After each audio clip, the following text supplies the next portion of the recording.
فذرہم، پس چھوڑ دیجئے آپ ان کو. فذر یہ امر کا صیغہ، پس آپ چھوڑ دیں ہم ان کو.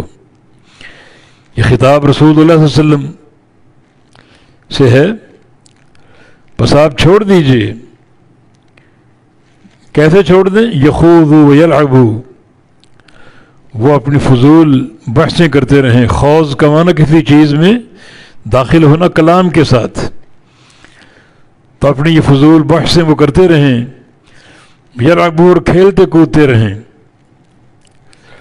حتی یلاقوا یومہم الذی یوعدون، حتیٰ کہ وہ جا ملیں، ملاقات کر لیں اس دن سے جس کا ان سے وعدہ کیا جاتا ہے. حتی یلاقوا، حتیٰ کہ وہ جا ملیں اس دن سے، یعنی قیامت کا دن جس کا ان سے وعدہ کیا جاتا ہے. اب دنیا میں ان کو چھوڑ رکھا ہے، جو چاہے باتیں کریں، جو چاہے عمل کریں. حساب کا دن قیامت کا، تو ان کو چھوڑ دیں، باتیں کرتے رہیں، بحثیں کرتے رہیں اور کھیل تماشے کرتے رہیں، حتیٰ کہ وہ دن آ جائے قیامت کا، اس دن کا ان سے وعدہ کیا گیا ہے، پھر وہ حساب کا دن. یعنی الیوم عمل ولا حساب، بغدن حساب ولا عمل. آج عمل ہے، حساب نہیں ہے. کل حساب ہوگا، عمل نہیں ہوگا. تو ان کو چلنے دے جہاں یہ چلتے ہیں، جہاں یہ جاتے ہیں، جو باتیں یہ کرتے ہیں، حتیٰ کہ جس دن کا وعدہ کیا جاتا ہے قیامت کا دن، اس دن سے وہ جا ملیں. جب وہ دن بپا ہوگا تو پھر صرف حساب ہی حساب ہے. اب عمل کا موقع نہیں، صرف حساب. وَهُوَ الَّذِي فِي السَّمَاءِ إِلَٰهٌ وَفِي الْأَرْضِ إِلَٰهٌ، اور اللہ ہی وہ ذات ہے، اور وہی ذات ہے، یعنی اللہ تعالیٰ. فی السماء الہ، جو آسمان میں معبود ہے، وفی الارض الہ، اور زمین میں بھی وہی معبود ہے. آسمان میں بھی اللہ تعالیٰ معبود ہے، چنانچہ سارے فرشتے اللہ تعالیٰ کی عبادت کرتے ہیں. اور زمین میں بھی وہی معبود ہے، جو اس کے موحد بندے ہیں، جو اس کے مومن بندے ہیں، اسی کی عبادت کرتے ہیں. وہ آسمانوں کا بھی معبود ہے، زمین کا بھی معبود ہے، اس کے سوا کوئی معبود نہیں. برعکس ان مشرکین کے، انہوں نے آسمان کے معبود بنا رکھے ہیں. کوئی سورج کا پجاری ہے، کوئی چاند کا پجاری، کوئی بعض ستاروں کو معبود مانتا ہے، کوئی فرشتوں کو پوجتا ہے. اور زمین کے بھی معبود، کوئی پتھر کو، کوئی شجر کو، حجر کو، کسی بزرگ کی قبر کو عبادت کرتے ہیں.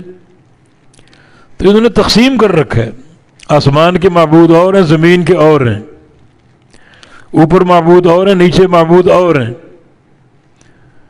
یہ عقیدہ باطل ہے. اللہ وحدہ لا شریک لہ، وہ آسمان کا بھی رب ہے اور معبود ہے، اور زمین کا بھی رب اور معبود ہے.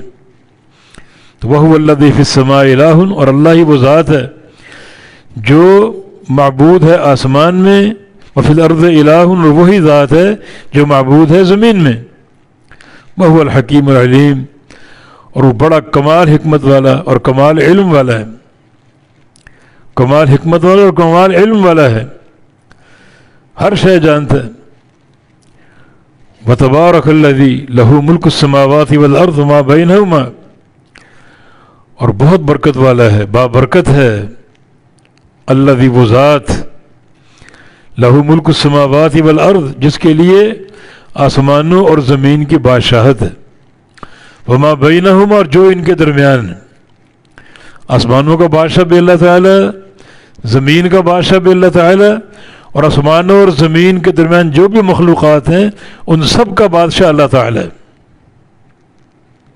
اللہ تعالیٰ ہی پوری کائنات کا خالق اور مالک ہے. اور یہ دعویٰ صرف اللہ کا ہے.